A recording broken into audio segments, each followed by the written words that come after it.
자, 오늘은 뉴 하이드로카본 연료에 대해서 얘기를 해보겠습니다. 하이드로카본 연료라고 하는 거는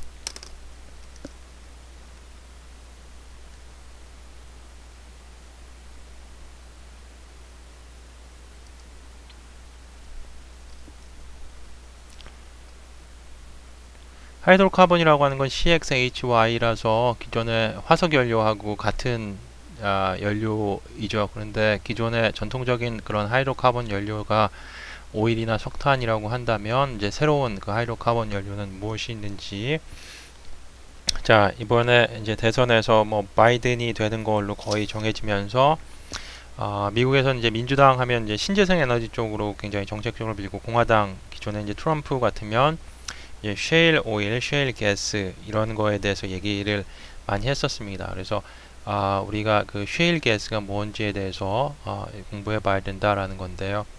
일단 셰일 가스라고 하는 거는 그 셰일 포메이션 안에 이제 갇혀져 있는 그러한 가스, 내추럴 가스를 얘기를 하는데, 전통적으로 내추럴 가스라든지 오일 같은 거, 이런 오일 웰 같은 데에 잔뜩 이렇게 저장이 돼 있어서 이 천연가스 뭐나 아니면 그 유전 같은 거 찾으면 여기다가 파이프 그냥 집어넣어 가지고 빼내면 됐단 말이죠.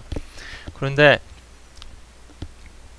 지구가 이렇게 형성되면서 항상 이 한 곳에만 이렇게 잔뜩 몰려 있는 것만 있을 것이냐라는 거지, 생각을 해보면 상식적으로 생각해 볼 때도 가스라든지 오일 같은 게 이렇게 조금씩 이렇게 나눠 가지고 분산돼서도 존재할 수 있겠죠.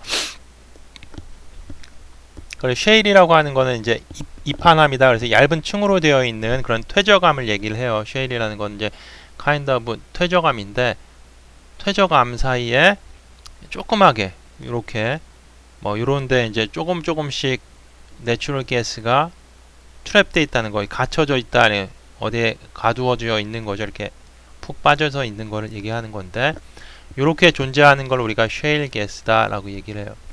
Shale gas has become an increasingly important source of natural gas since the start of this century. 그래서 최근까지도 쉐일 가스의 중요성은 이제 상당히 이제 증가하고 있었다라는 겁니다.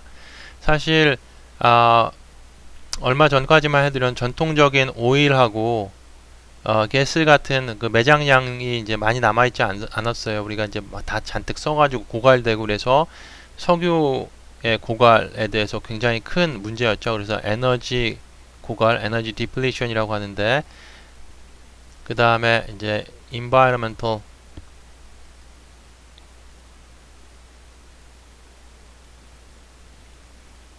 그래서 우리가 신재생 에너지 얘기하면 신재생 에너지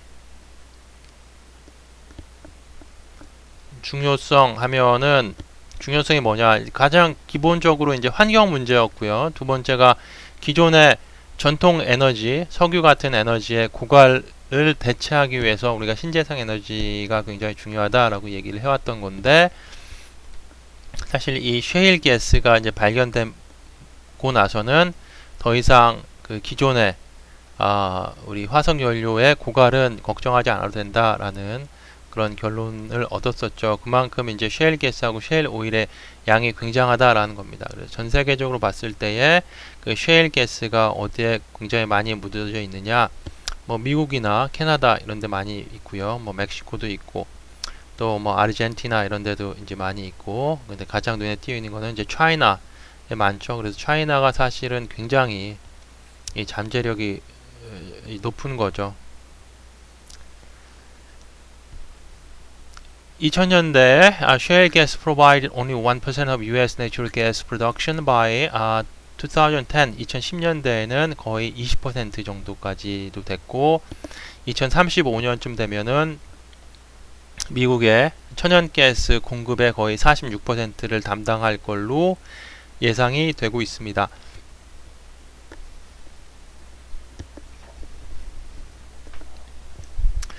그런데 이 셰일 이 조그만 지층 사이에 이러한 가스가 잔뜩 있다라는 건 알았어요. 내추럴 가스가 잔뜩 있다는 건 알았는데 기술이 없는 거야. 이거를 이제 우리가 이 내추럴 가스를 채굴을 하려면 여기도 파이프 하나 심어야 되고 여기도 파이프 심어야 되고 여기도 파이프 심어야 되고 여기 파이프 심어야 되고 그러면 이 구멍 하나 뚫는데 뭐 몇천만 원에서 몇 억씩 들여가지고 여기서 나오는 천연가스의 양은 한 300원어치 나온다 라면 안 하겠죠. 이게 바로 엑서지였잖아, 그죠?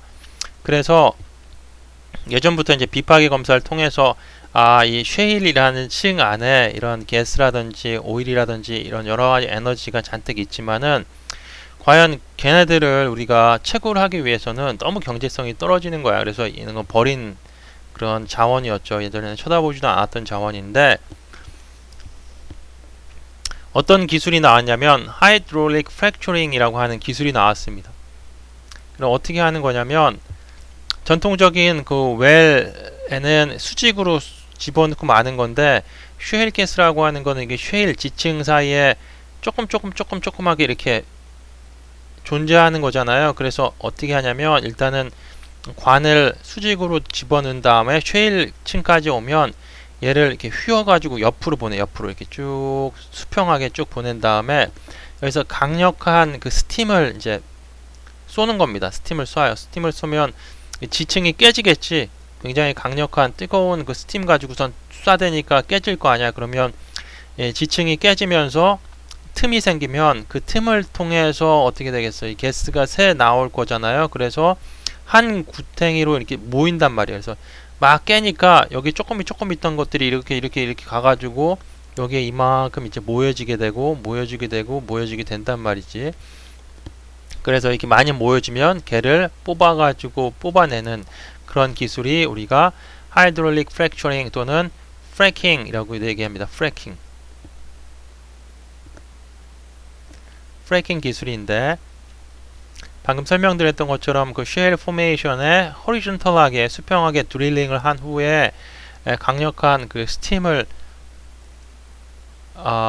분사해 가지고 그 지층을 깨고 나온 그러한 가스를 우리가 뽑아내는 것을 우리가 하이드롤릭 프랙처링이라고 얘기하는데 이 기술이 나온 이후부터 드디어 쉐일 가스의 경제성이 생기기 시작하는 겁니다. 이제 엑서지가 올라가게 되는 거겠죠.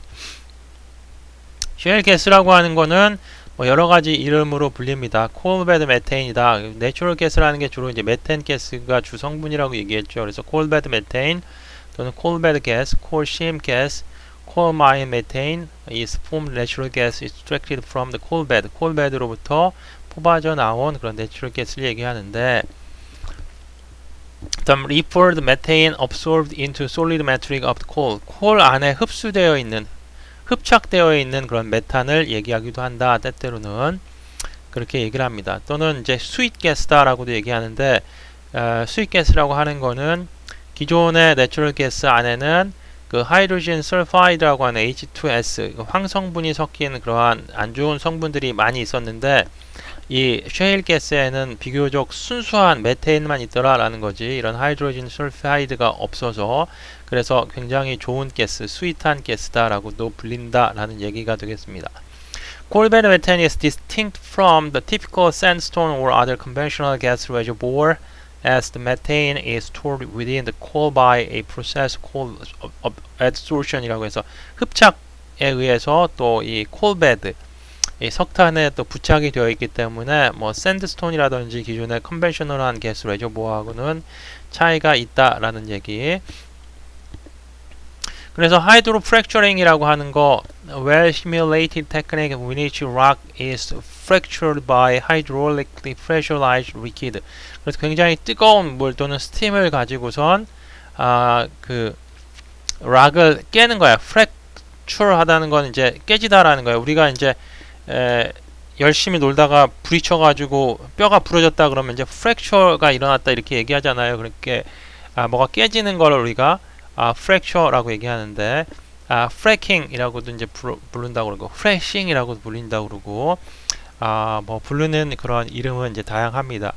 그래서 hydraulic fracturing technique is commonly applied well for shale gas, tight gas, tight oil, coal seam gas 등등에 적용이 될 수 있다라는 얘기가 되겠습니다. 그래서 여러분들이 기억하셔야 되는 게 이제 쉐일 가스가 무엇인지 그 이파남이라고 하는 쉐일 층 안에 조금씩 이렇게 잡혀 있는 그러한 가스를 우리가 셰일 가스라고 얘기를 하고, 그 다음에 얘를 우리가 최고로 해낼 수 있는 그러한 기술을 하이드롤릭 프랙처링이다 라고 얘기를 한다라는 거.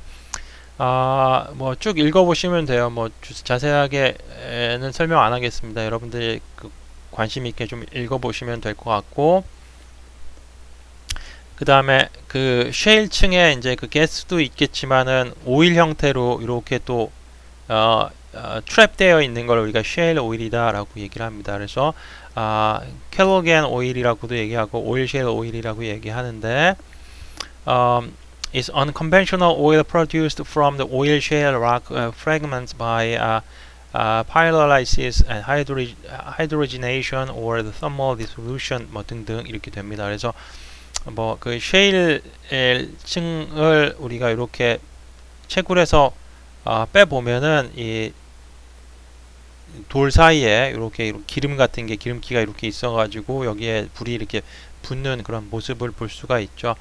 그래서 요거는 이제 굉장히 띡한 상태로 이 바위 속에 기름이 존재하는 거고, 사실 더 이렇게 약간 농도가 낮으면 묽은 형태, 이제 리퀴드 상태로도 이제 존재할 수가 있는데, 이거는 비교적 지층에 가깝기 때문에 우리가 지표면에서 가까우니까 요 돌 형태로 해서 채집을 한 거지만, 얘가 뭐 한 수천 킬로 밑에 있다, 수천 킬로까지는 아닌데 한 뭐 수킬로 밑에 지하에 있다고 그러면 이 땅을 다 파가지고 얘를 뽑아낼 수는 없을 거잖아. 그래서 어떻게 하냐면 얘도 마찬가지로 이제 프랙처링 기술을 이용해서 밑으로 구멍을 뚫어가지고 보낸 다음에 수평으로 보내서 여기서 굉장히 뜨거운 스팀을 분사해서 얘를 어떻게 한다? 열처리 해버리는 겁니다. 그러면은 뜨거운 스팀을 쏘게 되면 좀 이 기름이 바깥으로 빠져나오겠죠. 그래서 어떻게 되겠어요? 그 스팀하고 같이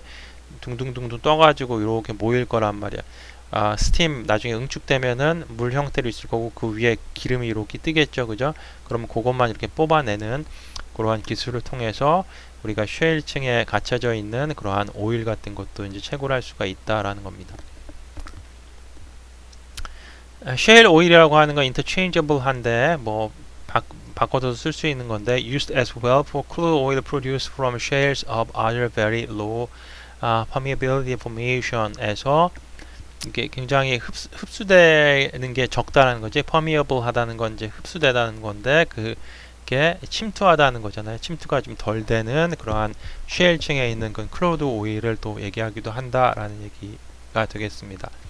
그래서 셰일 오일은 어떻게 이제 우리가 익스트랙 뽑아내느냐, 이걸 열 처리한다는 건데, 일단은 열을 준단 말이에요. 열을 주는 게 굉장히 뜨거운 스팀을 분사해 가지고 스팀으로 그 오일을 이렇게 분리시키는 거죠. 방금 설명드렸던 것처럼. As of 2008, most oil shale industries perform the shale oil extraction process after rock is mined, crushed and transported to retorting facility, although several experimental technology perform the process in place.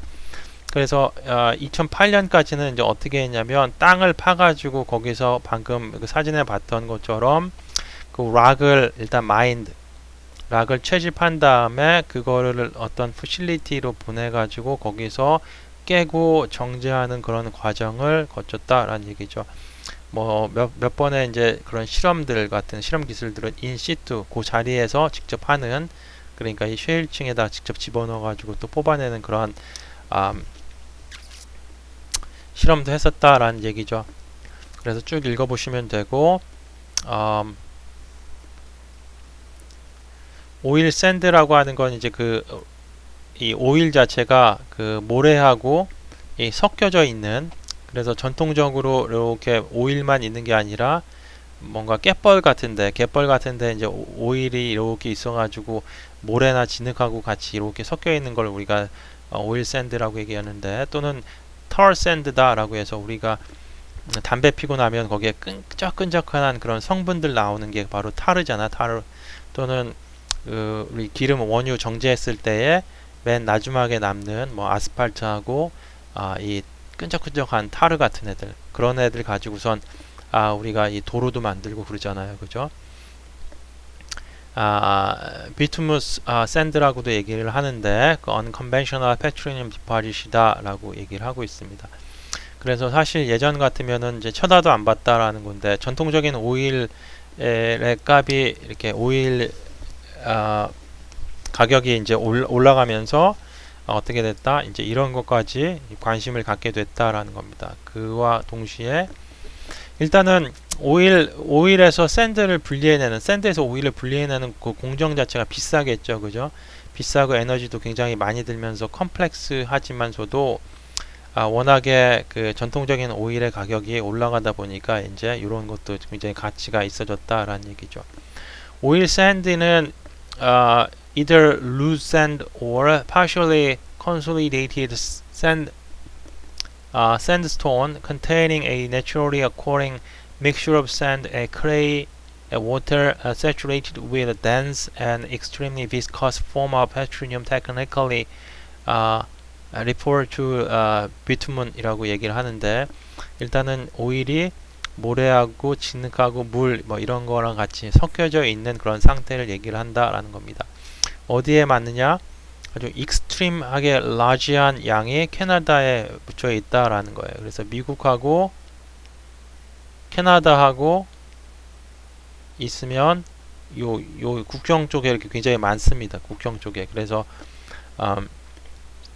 여기에 이제 이러한 셰일이라던가 뭐 오일 샌드 이런 회사들이 굉장히 많아요.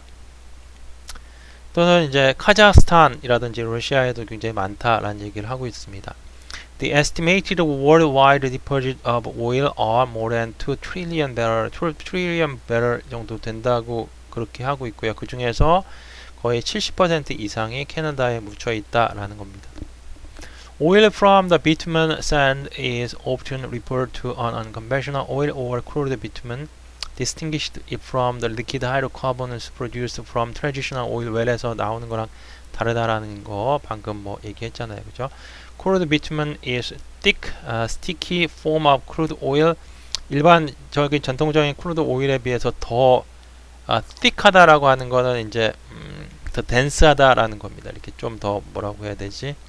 스티키하다는 건 더 끈적거린다라는 거고요. thick하다는 거는 이제 우리가 뭐 미숫가루 같은 거 먹을 때 미숫가루를 이제 물에다가 살짝 타면 그래도 꿀꺽꿀 넘어가지만 엄청나게 많은 미숫가루가 물보다 더 많다 그러면 굉장히 thick하다 이렇게 표현을 하는 거예요. So heavy and viscous, 그러니까 굉장히 점도가 높은 걸 우리가 thick하다라고 얘기하는 겁니다. It will not flow unless heated or diluted with a lighter hydrocarbon such as light crude oil or natural gas condensate. 그래서 전통적인 그런 경유와 같이 다일루트하는 건 희석시키거나 아니면 또 열을 가하지 않으면 너무 점성이 높아서 흘러가지 않을 정도로 그렇게 높은 것이다 라는 얘기가 되겠습니다.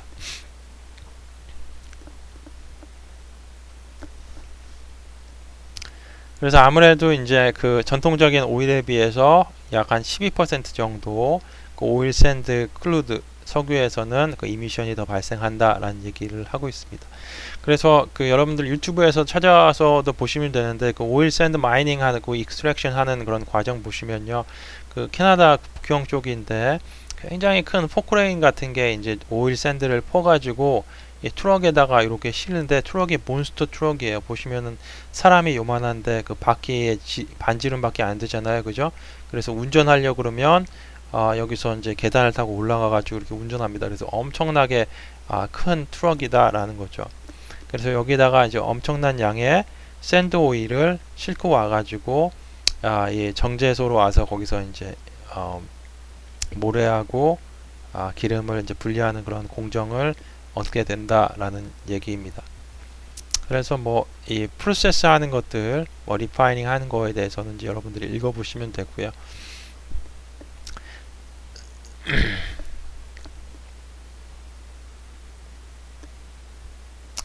그래서 아까 얘기했듯이 그 셰일 가스나 이제 셰일 오일 같은 거 그 하이드롤릭 프랙처링 기술이 있기 전에는 이제 사용을 못했는데 하이드롤릭 프랙처링 기술을 그 미국에서 개발하면서 미국 지역에 있는 그러한 그 셰일 오일을 아, 셰일 가스나 셰일 오일을 채굴해서 이제 팔 수 있게 됐죠. 그래서 이게 이제 상용화된 게 그렇게 오래되지 않았고요.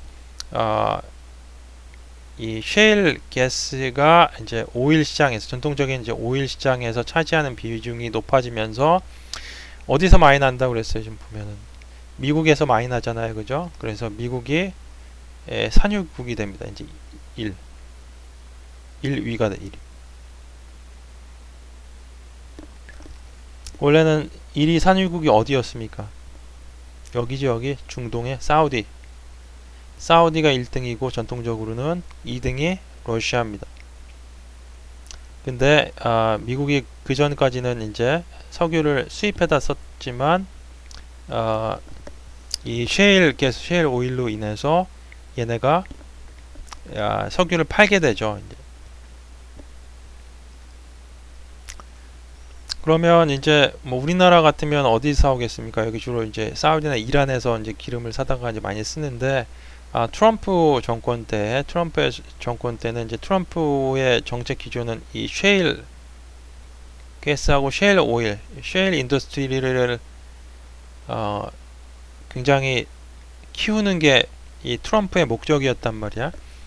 그러면서 트럼프는 이제 대통령이 되기 전까지도 이제 수소 에너지 같은 거는 차일드리 유치하는 거다, 어린애들이나 하는 거다 이렇게 얘기를 했던 거잖아요. 그만큼 이제 그 신재생 에너지가 어느 수준까지 올라가려면 시간이 걸릴 거라고 봤던 건데, 그래서 셰일 가스를 이제 밀었던 거죠. 여기에 투자를 많이 하고. 그러면 여기서 하나의 질문은, 그러면 중국은 왜 안 하느냐? 더 큰데, 이 문제는 뭐냐면 이 프랙처링이라는 기술이 나왔지만 미국하고 중국하고는 그 지층 구조가 달라, 지금 지질이 좀 다르단 말이야.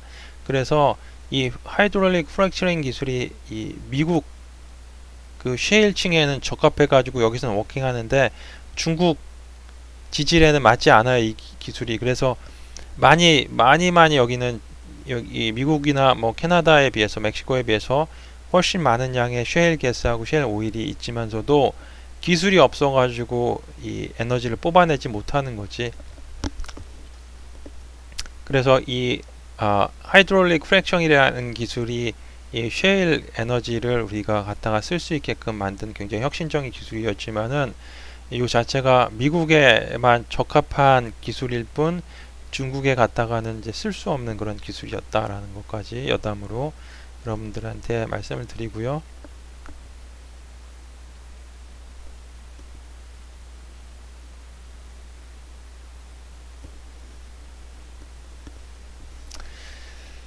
다음은 가스 하이드레이시라고 하는 건데, 메탄 크레스레이시라고도 얘기하고 메탄 하이드레이시라고도 얘기를 하면서, 또는 메탄 아이스 또는 파이어 아이스다라고 얘기하는데, 이 사진에 보시면은 그 아이스 같이 드라이 아이스처럼 생겼는데 불이 붙어가지고 이렇게 타는 것을 볼 수가 있습니다. 그래서 얘가 이제 무슨 거냐면 이 워터 안에서 그 메탄이 딱 갇혀져 있는 거야. 그 워터의 어떠한 그 결정 구조 안에 메탄 가스들이 쭉 잡혀 있는 거죠. 그래서 생긴 거는 아이스 고체 덩어리랑 좀 비슷하게 생겼는데 그 안에 이제 메탄 가스가 이제 많이 있어서 얘가 타면서 이 안에 있던 그 메탄 가스가 쭉 나오면서 타는 거죠. 이렇게 불이 붙어가지고. 어디서 이제 얘가 많이 발견되냐면 found under sediment on the ocean floors of the earth. 얼스의 그 오션 해저에 있는 그 침전물 아래 많이 발견이 됩니다. 그래서 깊은 심해가 있으면 여기에 이제 어떤 침전물들이 이렇게 있을 거잖아. 그럼 그 밑에 잔뜩 있다는 겁니다. 이 가스 하이드레이시, 메탄 하이드레이시. 그래서 오죽하면 여러분들도 이런 얘기는 들어보셨을 거예요. 일본이 독도에 집착하는 이유가 뭐 땅에 대한 욕심이 아니라 독도가 있음으로 인해서 독도 옆에 이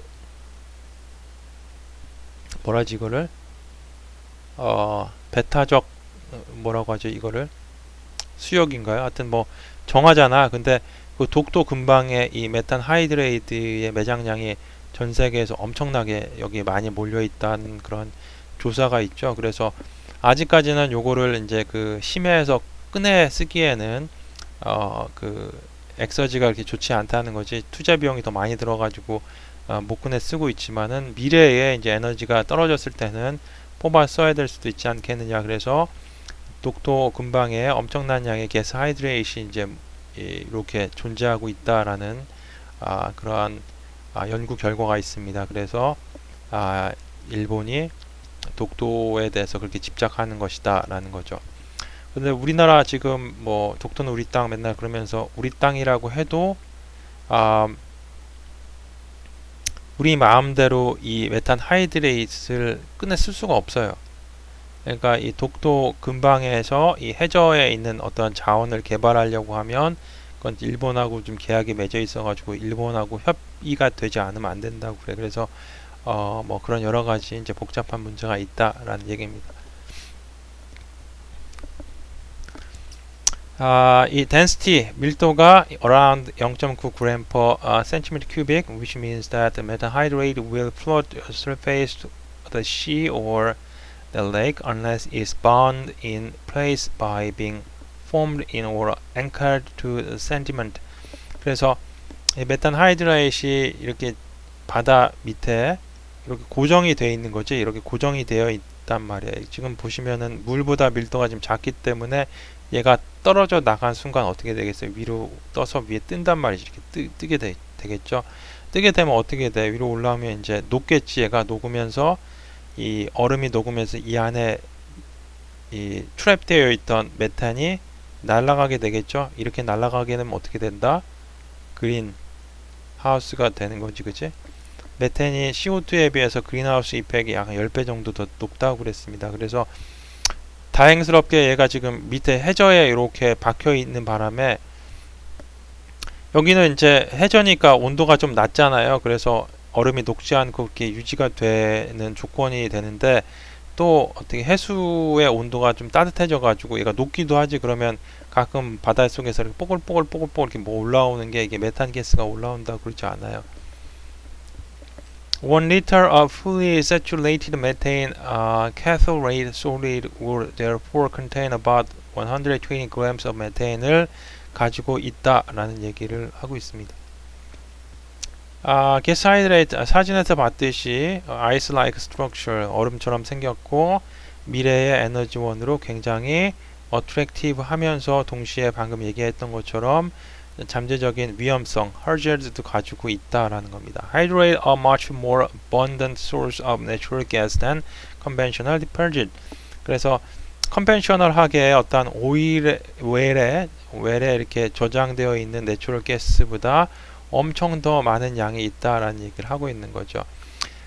US Geological Survey에 따르면 global stock of gas hydrate range account for at least 10 times the supply of conventional natural gas deposit, with between 100,000 and 3 trillion cubic feet of gas yet to be discovered. 그래서 엄청난 양, 보통 그냥 컨벤셔널한 거보다도 10배는 더 될 것이다 라는 얘기를 하고 있습니다. 그러면 뭐 한참 쓰고도 남겠죠.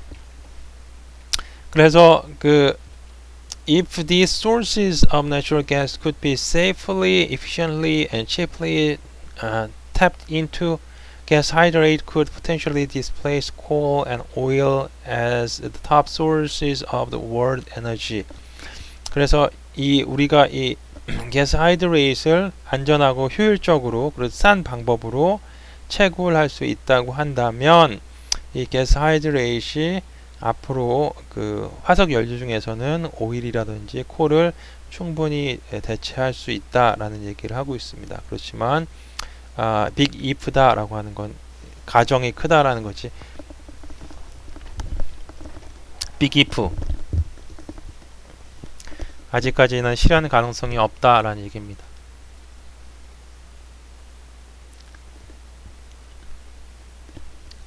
Although methane hydrate can be found in permafrost, 퍼머포레스트라고 하는 건 영구 동토층 이렇게 얘기하는데, 영구적으로 얼어 있는 그런 층을 얘기를 하는 겁니다. A majority of the supply of gas hydrates can be found thousands of feet, at least 1,600 feet in fact below the sea's surface, where the gas molecules crystallized amidst, amidst the cold ocean depth. 그래서 굉장히 깊은 차가운 바다 그 속에 어떤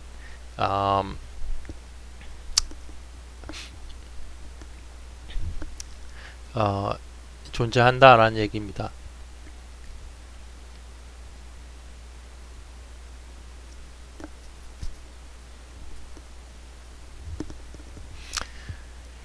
그렇기 때문에 우리는 그 게스 하이드레이트에 관한 그런 정보가 굉장히 부족하다라는 얘기를 지금 하고 있는 거예요.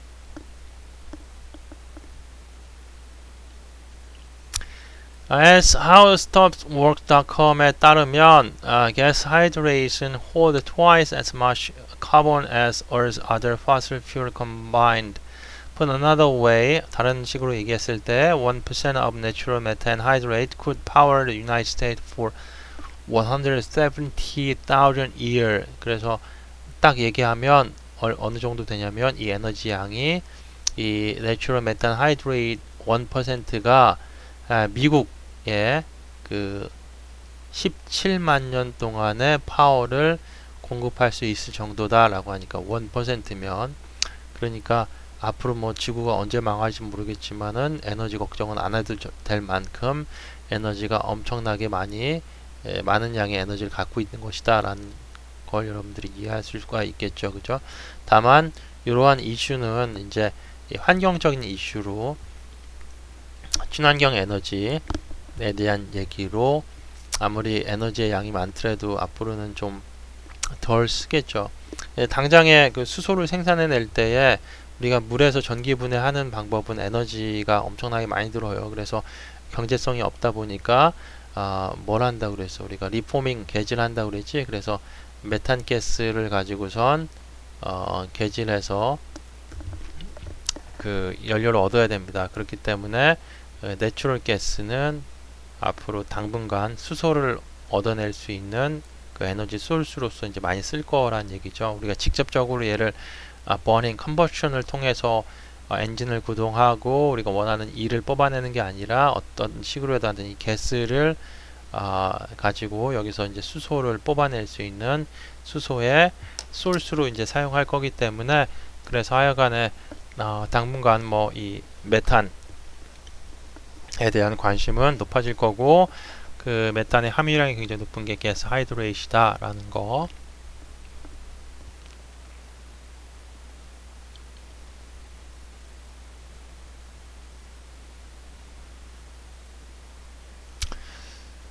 Danger of hydrate. On the evening of April 20th, 2010, 2010년 10월 20일 저녁에 a bubble of methane gas derived from gas hydrates in the depth of Gulf of Mexico rose up the drill column of the deep water Horizon oil rig, expanded as it came closer to the surface and exploded.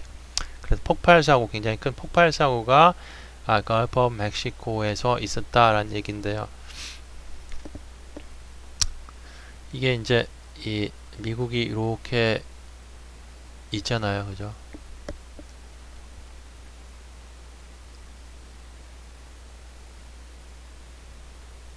미국입니다. 예, 플로리다고.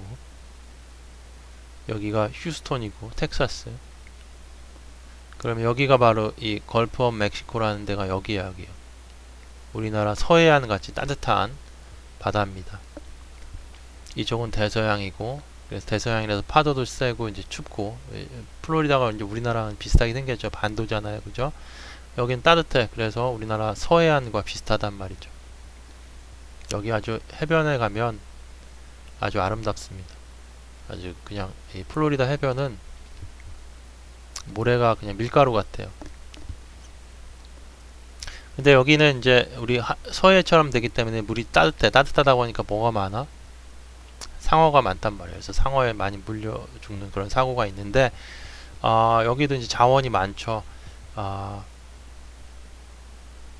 전통적인 이제 오일 리그도 있는데 아까 얘기한 것처럼 이 심해의 바다에 묻어있던 이 묻혀져 있던 그 게스 하이드레이트에서 이렇게 메탄이 뽀글뽀글 나오면서 어떻게 된다는 거야? 이게 불이 붙어가지고 폭발 사고가 있었다는 거죠.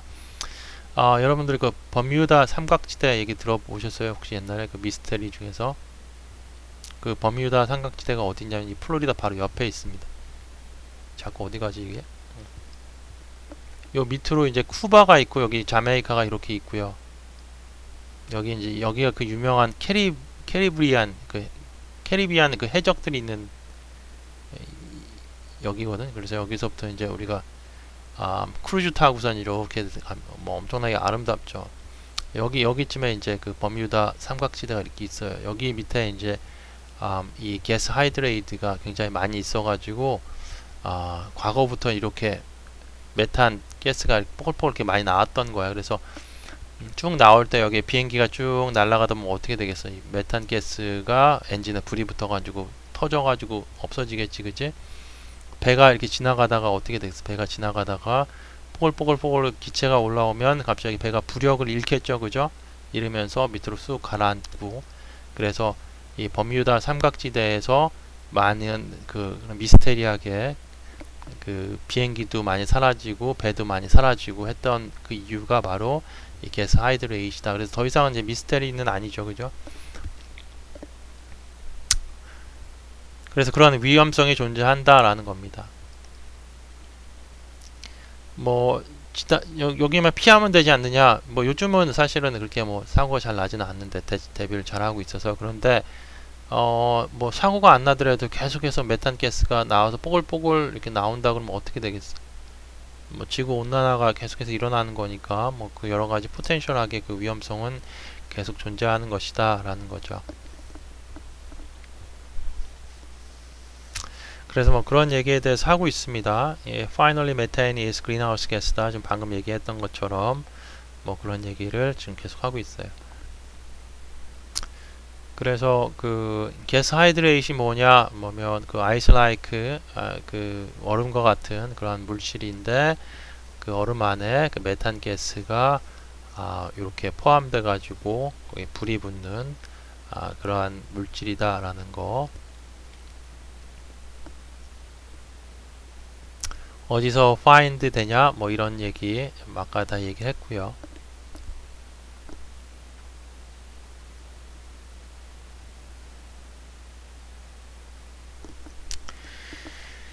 예, 그래서 오늘 할 얘기는 다 했습니다. 뭐 바이오퓨얼에 대한 거는 그 여기 있긴 하지만 이 그린하우스란다. 자꾸 오늘 말이 좀 헛나오는데 그린 에너지 시스템 엔지니어링에서 커버하진 않습니다. 요거는 우리가 그 친환경 자동차 수업에 바이오 연료에 대해서 얘기를 할 때 그때 얘기하는 거라서 사실 오늘 수업은 여기까지 다 마쳤어요.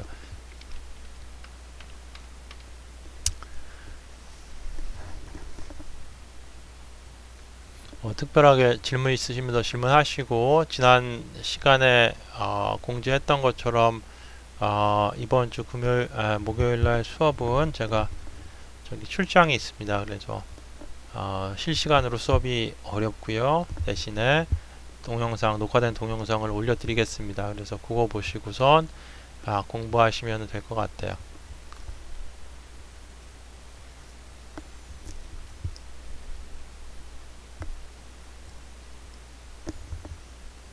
그래서 제가 올려드릴 동영상은 이제 우리 전기화학에 관한 기초적인 얘기를 할 겁니다. 그래야지 그거를 좀 알아야지 그 다음에 이제 연료전지라고 그 다음 배터리에 대해서 우리가 공부를 할 수가 있거든요. 그래서 일렉트로케미스트리에 대해서 공부를 할 수 있는 그런 영상을 올려드리겠습니다. 그래서 그거를 공부하시고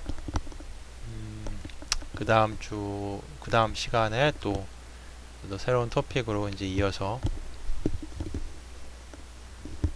우리가 공부를 해보도록 하죠. 그래서 전기화학 기초 하시고 그 다음에 연료전지에 관한 거 수업을 들으시면은 아마 이번 학기에 우리가 해야 되는 것들 이제 다 했으니까 종강하면 되겠죠. 자, 오늘 수업은 여기까지 할 겁니다.